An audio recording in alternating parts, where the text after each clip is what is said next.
One of the things that we often do not like to admit to ourselves is in our love for the Bible, in our interest in it, we are not really in love with the idea of being challenged by it, of being confronted with things that make us uncomfortable.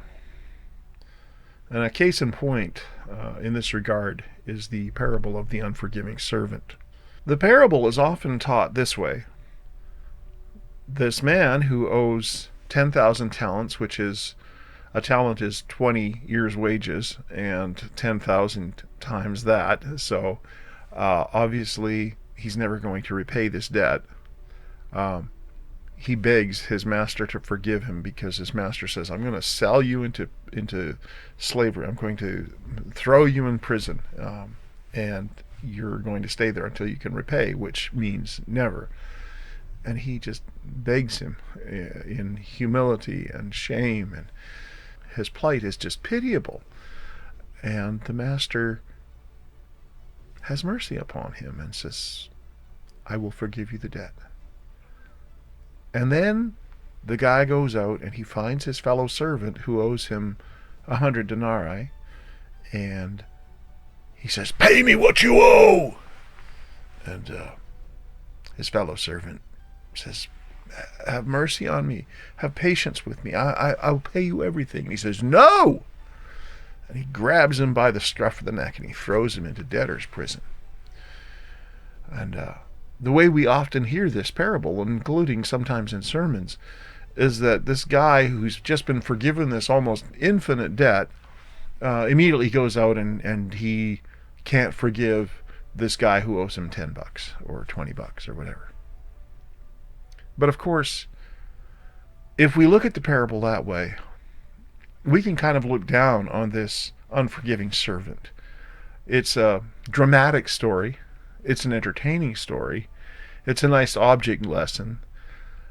But we don't really relate it to ourselves because what a jerk. This guy can't even forgive some little petty thing. And we would never be like that. It's not a parable that makes us uncomfortable when we hear it that way, but we are not hearing the parable if we hear it that way. Because 100 denarii was not 10 or $20. A denarius was what a laborer would make for a day's work. So if you can imagine, if you're not in a super high paying job, but you make an honest day's wage, 100 days of that. So let's just say that you're low paid in the United States, that you only make $35,000 a year. Okay. You only make $35,000 a year, and somebody owes you $10,000 or $15,000. That's what this parable is like. This guy comes out from being forgiven his debt, and he is confronted by this servant who owes him something that is significant to him. This isn't $10 or $20. This is a major part of his life that has been taken away from him because this guy owes him this money. And he cannot see his way to forgive him. And that makes this parable uncomfortable to us because Jesus' message in it is, if you do not forgive people like this, then I won't forgive you. And that means that there is a cost to the Christian faith. Because forgiving somebody who has taken a big chunk of your life, who has hurt you that much, that is not a petty thing. And that makes us uncomfortable. We don't want to hear about that. We would rather be entertained by the image of somebody who won't forgive a $15 or $20 loan.